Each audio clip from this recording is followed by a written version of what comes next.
Oh, wow, look at that color and check out that green. That's awesome. Look at all of this figure in here. Isn't that amazing? It's just so beautiful. Hey everybody, I'm Jason and welcome back to From Tree to Lumber. Today we're going to make some wild cherry wood cookies. I've had these 2 logs set aside for quite a while now and the time has finally come to do something with them. My plan has always been to cross-cut the shorter one into round wood cookies and hopefully cut some ovals out of the longer one just to take advantage of this unusual structure. I'm pretty sure that there's going to be some cool grain patterns hiding inside, so let's get to it. Wild cherry is an absolutely beautiful wood. It starts out this really warm honey red color, but it tends to deepen considerably once it's cut open. Our property really doesn't have very many of these trees, and when I found this one standing dead while cutting firewood, I just knew I had to get something from it. I'm reusing the setup I used in the last video to cut that large ash cookie. It's pretty straightforward. I'm just screwing the pieces to this old maple bench top, which will hold it solid as the mill cuts through it and does its thing.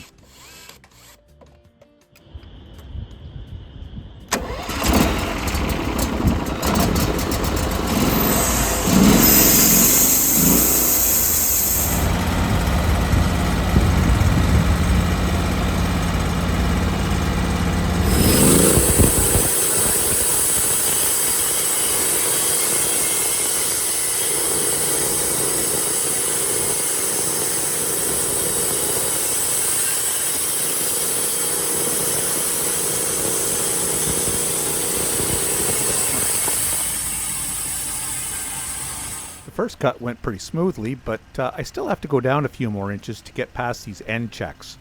I guess in retrospect I should have treated the ends with log sealer. I guess that's a lesson learned. I'll just take off another 2 inches and then I'm going to settle in at cutting them at about 1.5 inches for the final cut and just get as many as I can.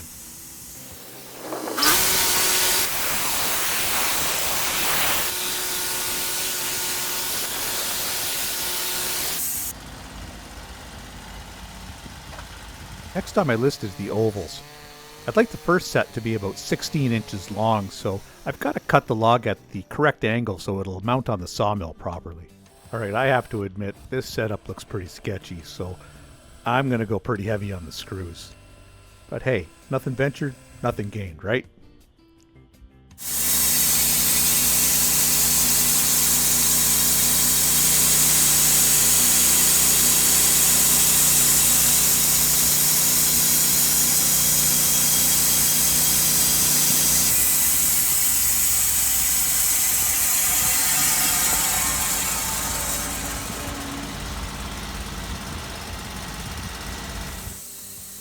Well, despite my concerns, the log didn't move at all once the blade started into it. The first cuts are looking pretty promising. I'll be getting into that bent section next, and I'm really hoping for the best.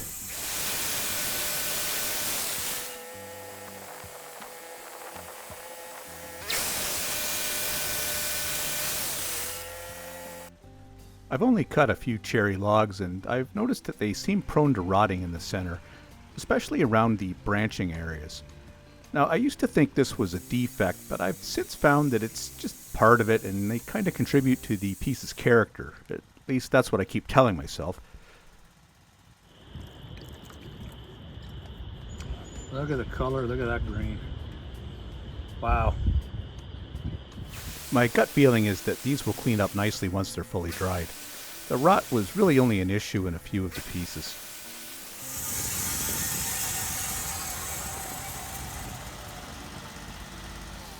For the last piece, I've decided to change the angle slightly, which should give me a slightly shorter oval. I think the rest of this log is solid, so these should all look pretty good.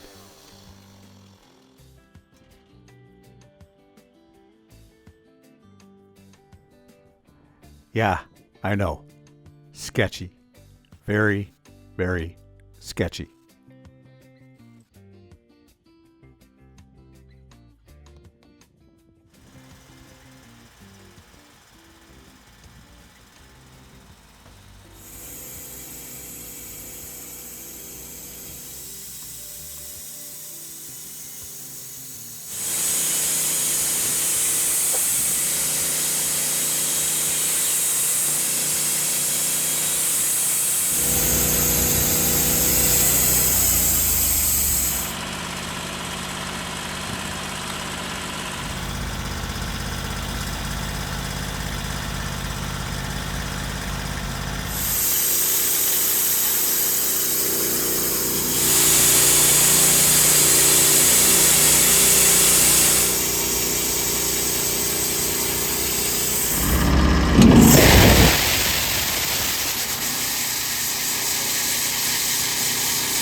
Well, I'm pretty happy with what I got out of today.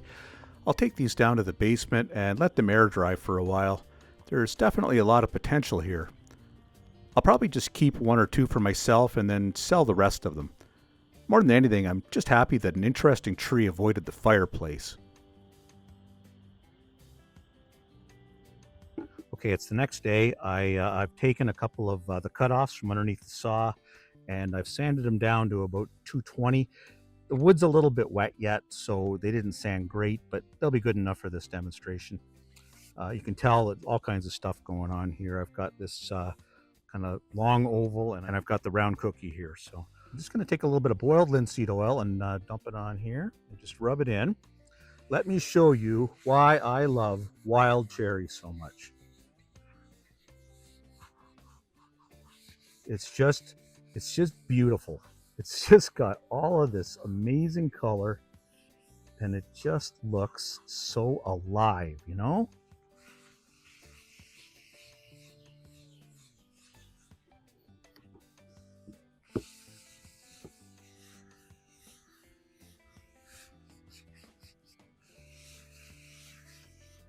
So nice. Look at all of that in there.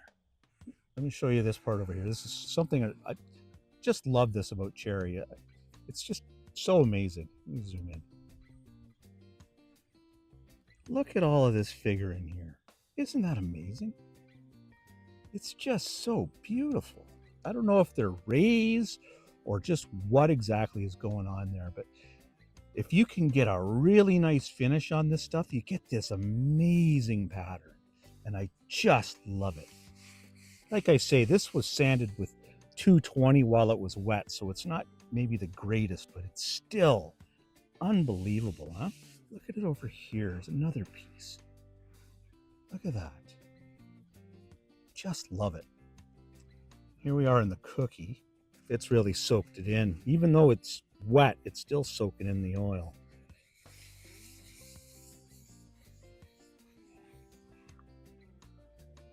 You can see it in here too. You can see all the rays going in and out. Awesome. So what I'll do is off camera, I'll get my loop out and I'll count these rings for you.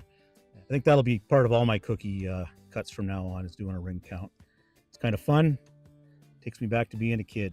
I'm really just a kid now, but isn't that cool though? Even look at that. So neat.